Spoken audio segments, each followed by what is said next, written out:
जय हिंद मेरे प्यारे बच्चों, आज हम क्लास 10th की ग्रामर का पोर्शन लेकर आए हैं और ये पोर्शन ग्रामर का है।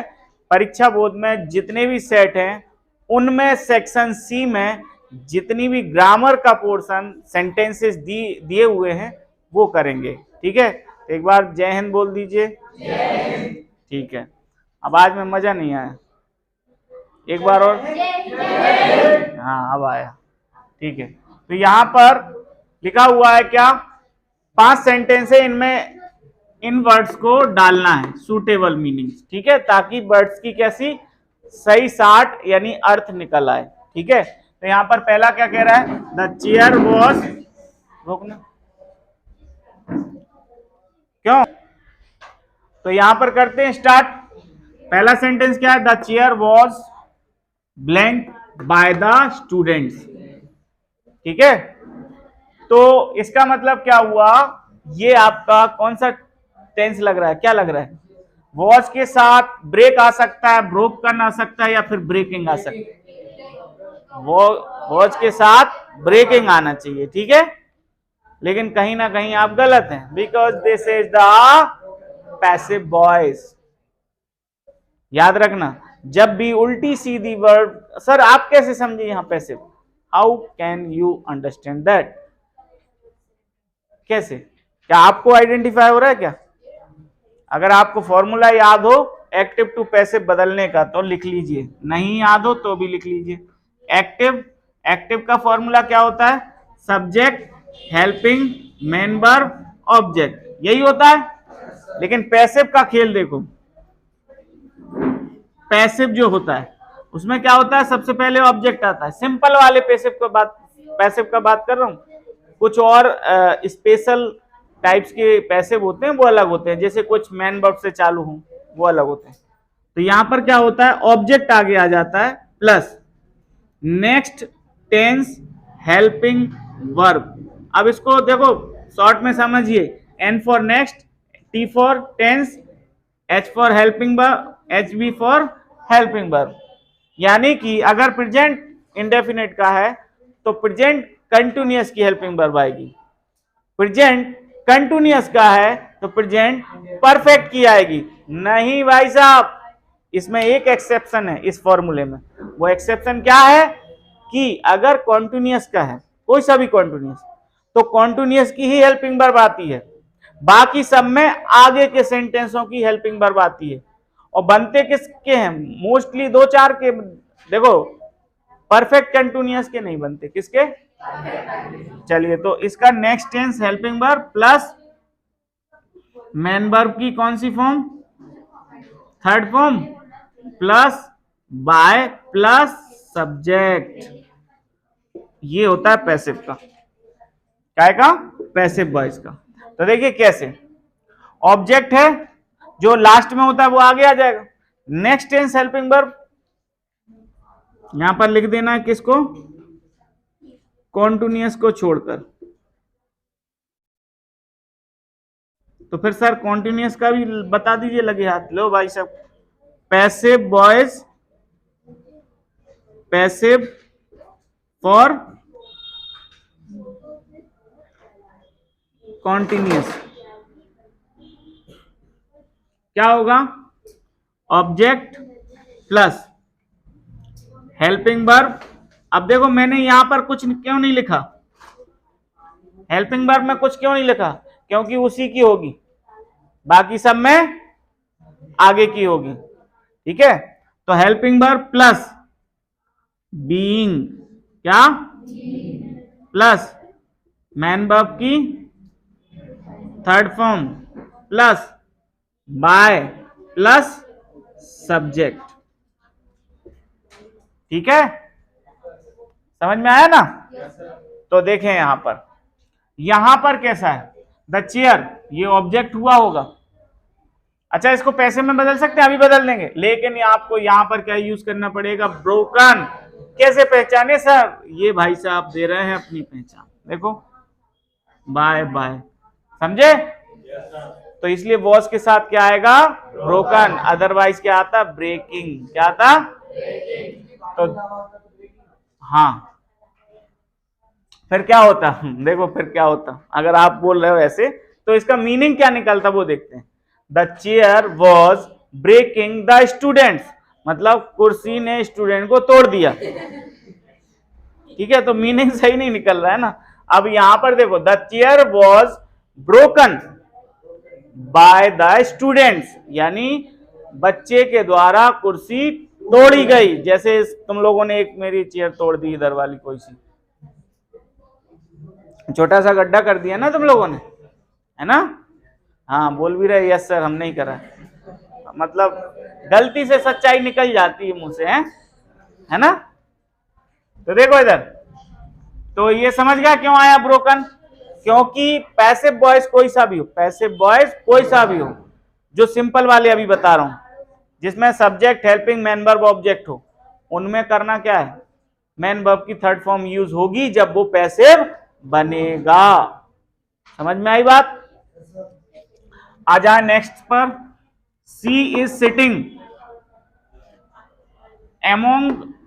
एमोंग राधा एंड सीमा, या फिर बिटवीन आएगा, क्या आएगा, बिटवीन आएगा। क्यों आएगा, रीजन ये है, मैं बता देता हूं। दो लोगों के बीच में कोई अगर बैठा है तो बिटवीन यूज किया जाता है, और बहुत सारों के बीच में बैठा है तो अमोंग यूज किया जाता है। समझ में आया। जैसे ये आकाश सारे बच्चों के बीच में बैठा हुआ है ना, तो मैं क्या बोलूंगा, आकाश बच्चों के बीच में बैठा हुआ है ना। तो क्या बोलेंगे इसको इंग्लिश में, कैसे बोलेंगे, Akash is sitting among the children या अमोंग द स्टूडेंट्स। ठीक है, क्लियर हुई बात। हाँ नेक्स्ट, अब देखो, moon walks slowly and silently है, सॉरी। अब बताओ इसमें क्या आएगा, ए एन या द, क्यों, ये एक प्लेनेट है, मतलब ग्रह, जो प्लेनेट्स होते हैं ना, वो पहाड़ों यानी माउंटेन्स, नदियों, रिवर्स, न्यूज़पेपर्स, चारों दिशाओं के आगे, ठीक है, और 7 अजूबों के आगे, ठीक है, और 7 समुद्रों के आगे, ठीक है, 7 कॉन्टिनेंट्स के आगे क्या यूज होता है, द। 7 अजूबे देखें, the Taj Mahal, the statue of liberty. Statue of liberty कहाँ है, अमेरिका में है ना, अरे यार, ठीक है। और रेड फोर्ट कहाँ आता है, 7 उसमें नहीं आता। The great wall of China, China की जो द ग्रेट वॉल है ना, मतलब जो क्या बहुत सारे चाइना को कवर करती है, ठीक है, उस पर पता है ट्रक भी जा सकते हैं चल के। यस, वो चांदनी चौक टू चाइना देखी है मूवी अक्षय कुमार की, वो उसको ऊपर से टपका देते हैं, वो एक किले की दीवार जैसी दिखती है, वही है the great wall of China. ठीक है, चलिए आगे आइए। तो इसमें क्या यूज होगा बेटा, द। ठीक है, I haven't brought some milk, इसमें क्या आएगा, हैवंट, सॉरी, हैव नॉट है, हैव नॉट या क्वेश्चन होता, ध्यान रखना, हैव नॉट हो मतलब नेगेटिव हो या इंटेरोगेटिव हो, तो जो यहां पर दिया हो वो क्वांटिटी वाला हो तो क्या यूज करेंगे, एनी। क्या यूज करेंगे, एनी। अदरवाइज क्या यूज कर देते, सम। अगर जैसे आई हैव बॉट, यहां हैव नॉट जुड़ा हुआ है, अगर हैव नॉट ना होता तो क्या यूज करते, सम। अभी हैवंट है इसलिए यूज क्या करेंगे, एनी। ठीक है, मतलब इसका मतलब क्या है, ब्रॉट मतलब ब्रिंग यानी लाना, ब्रॉट यानी लाया। आई haven't brought any milk today, मैं कोई दूध नहीं आज दूध नहीं लाया। ठीक है, इसके बाद यहां पर आ जाऊं, वी शुड ऑवे आर टीचर्स या फिर ऑट टू। हाँ, ऑट टू मतलब होता है, ऑट टू का मतलब क्या होता है, और टू का मतलब क्या होता है? पालन करना। क्या होता है? ठीक है, तो बी वी और आवर टीचर्स, हमें अपने टीचर्स की बात का कहना मानना चाहिए। और टू का मतलब ये होता है, ठीक है, बात मानना चाहिए, रिस्पेक्ट करना चाहिए। ठीक है, समझ में आया ना? चलिए देखो यहां पर ये आपको क्या लिख रहा है, यहां पर do as directed. Do as direct, do मतलब करो, एज डायरेक्टेड मतलब जैसा कहा गया है या जैसा डायरेक्शन दिए गए हैं। तो पहले में क्या कह रहा है? Anita read the Ramayan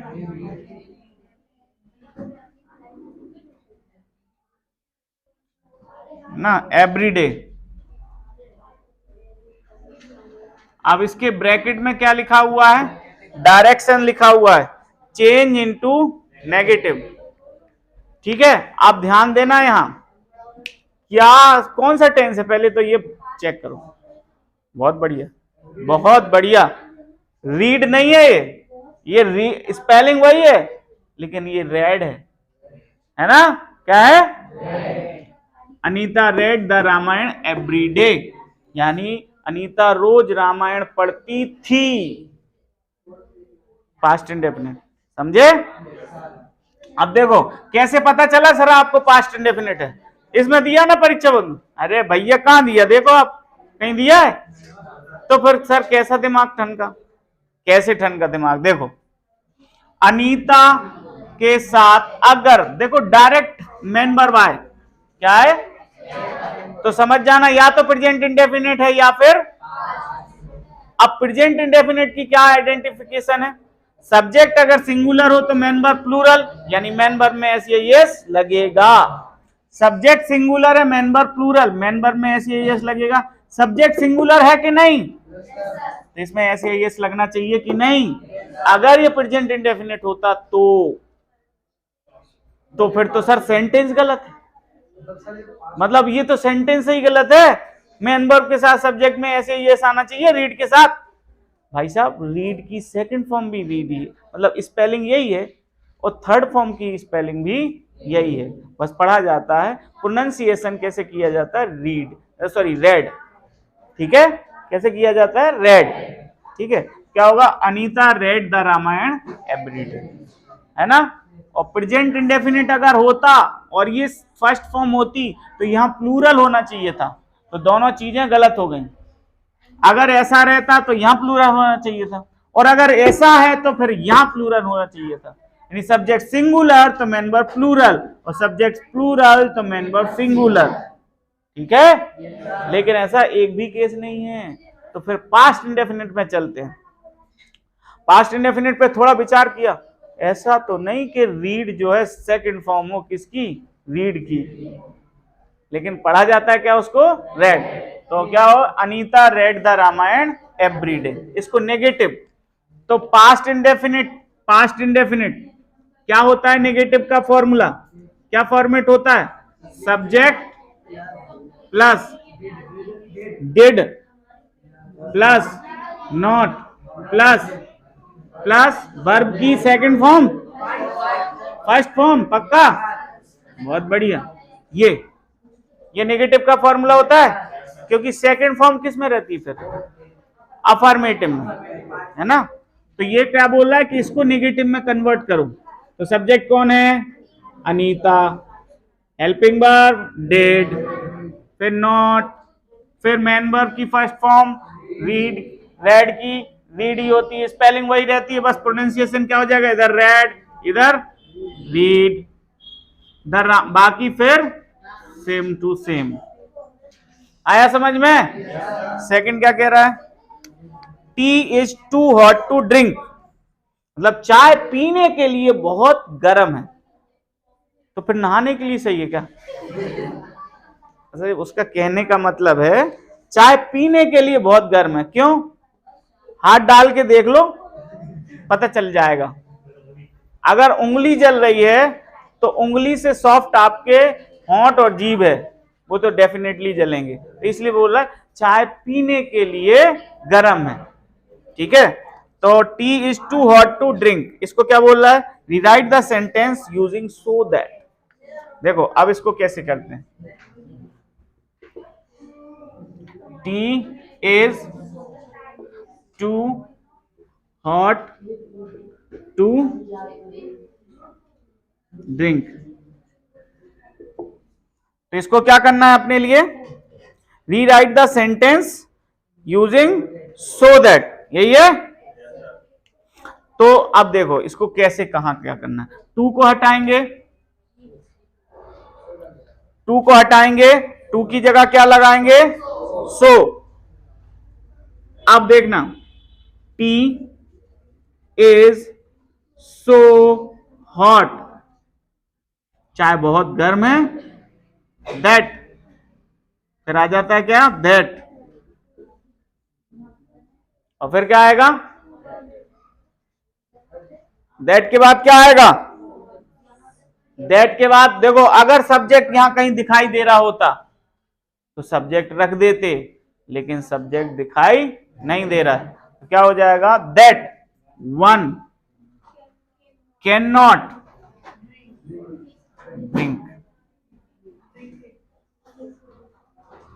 any one लिख देना, the T is so hot that anyone cannot drink it, यही है ना।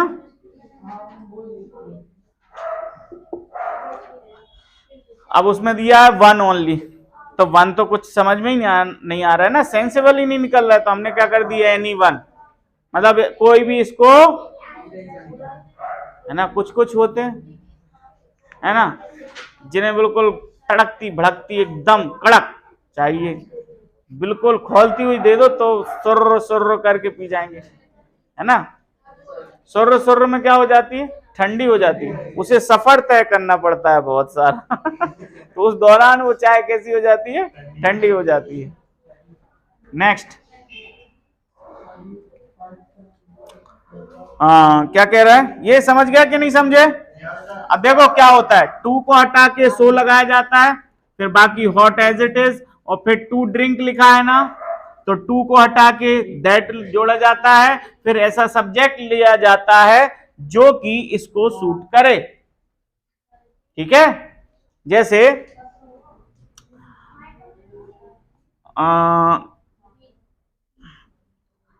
20 kg is too heavy to lift, 20 kg उठाने के लिए बहुत भारी है, 20 तो उठा लेंगे, 50 कर दें। ठीक है, अब इसको बनाते हैं किसमें, इसी में, सो दैट का यूज करते हैं, तो क्या होगा, 50 kg is so heavy that, अब कौन नहीं उठा सकता, anyone cannot lift it, या that I cannot lift it, आप लगा दो अपना, that I cannot lift it, मतलब समझे कि नहीं समझे, sorry 50 kg is so heavy मतलब बहुत भारी है, that I cannot lift it, तो मैं इसको नहीं उठा सकता। आई बात समझ में। नेक्स्ट क्या है इसके बाद, unless it rains we shall go to school, हाँ, अनलेस इट रेन्स मतलब वर्षा, अनलेस का मतलब क्या होता है, यदि नहीं, क्या होता है अनलेस का मतलब, ये मिटाऊं, अनलेस का मतलब होता है बेटा यदि नहीं, और इफ का मतलब क्या होता है, कभी आपने ऐसा सुना है आपने कि if unless use of if unless सुना है ग्रामर में, कभी नहीं सुना, हाँ, पढ़ी ही नहीं होगी तो कहाँ से सुनोगी हैं। 9th तक तो सर मस्ती करते आ गए, अब 10th में क्या करें, मजबूरी है कि पढ़ना पड़ रहा है हैं। इसमें काश हमारे स्कूल में ही होते तो हम आज मजे कर रहे होते, आपके पास थोड़ी पैसे देते थे। चलो देखो यहाँ, हाँ, अनलेस इट रेन्स, फिर है वी सेल, क्या लिखा है we shall go to school, है ना। चलो बताओ बेटा, इसको आप लोग थोड़ा सा ट्रांसलेशन कर लीजिए जरा, क्या लिखा है, अनलेस यदि नहीं, और क्या, इट रेन्स मतलब यदि वर्षा नहीं होती, यदि, क्योंकि इट रेन्स लगा, इट रेन्स मतलब प्रेजेंट इंडेफिनिट सब्जेक्ट। सर इसका सब्जेक्ट ये होता है, ध्यान रखना, रेन के लिए सब्जेक्ट नहीं होता तो रेन का सब्जेक्ट क्या लगा देते हैं, इट। तो क्या, अनलेस इट रेन्स, यदि वर्षा नहीं होती, we shall go to school, यही है ना। Rewrite if in place of unless, यही है ना, समझ में आया। क्या कह रहा है, इसकी जगह यूज करो क्या, इफ। अब जरा हिंदी में मीनिंग निकालो, यदि वर्षा नहीं होती तो मैं स्कूल नहीं जाता, यदि वर्षा नहीं होती तो मैं स्कूल जाता, और यदि वर्षा होती तो मैं स्कूल, अरे सॉरी, नहीं जाऊंगा। यहां पर क्या लिखा है, unless it rains we shall go to school, यदि वर्षा होती है तो मैं स्कूल नहीं जाऊं, मैं स्कूल, और एक गलत बोल दिया, अनलेस इट रेन्स मतलब वर्षा नहीं होती है तो मैं स्कूल जाऊंगा, और अगर वर्षा होती है तो मैं स्कूल नहीं जाऊंगा। समझ में आ गई बात, इसका हिंदी मीनिंग समझ गए। चलो ठीक है, अब इसको हटा के मैं क्या जोड़ रहा हूं, इफ इट रेन्स। अब इसका मतलब बताओ जरा, यदि वर्षा होती है तो मैं स्कूल, आप क्या बोल रहे हो, तो मैं स्कूल, तो यहां कॉमा लगा के, सॉरी, हम स्कूल नहीं जाएंगे, तो वी सेल, इसका मतलब जाएंगे, और हमें क्या यूज करना है, नॉट गो टू स्कूल, ठीक है।